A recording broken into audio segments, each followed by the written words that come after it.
Good evening. Thanks for joining us tonight. I'm Don Nelson. And I'm Michelle Edmonds. A federal appeals court has temporarily put plans for Idaho's same-sex weddings on hold while it considers the state's request for a longer stay. The 9th U.S. Circuit Court of Appeals put the weddings on hold as it considers a request for a longer stay. Meanwhile, the governor and attorney general plan to appeal the case. Reporter Chris Oswalt has much more. He's live outside the State House.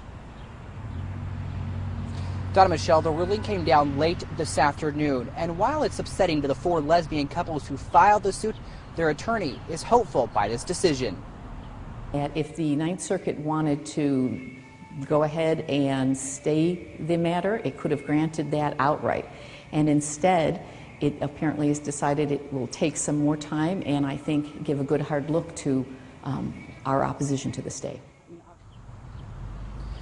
The decision for the temporary stay halting marriages at courthouses across the state is in response to a request for an emergency hearing by the governor and the attorney general.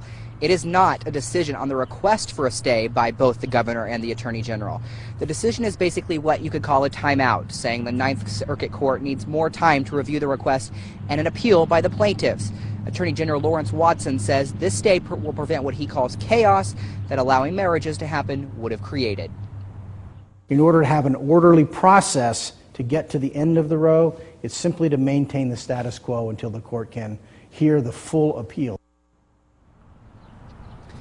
Now, while this stay is called temporary, it can be, in fact, for any given amount of time. In fact, the Ninth Circuit Court could make a decision on the request for emergency hearings as soon as tonight or as far out as several years.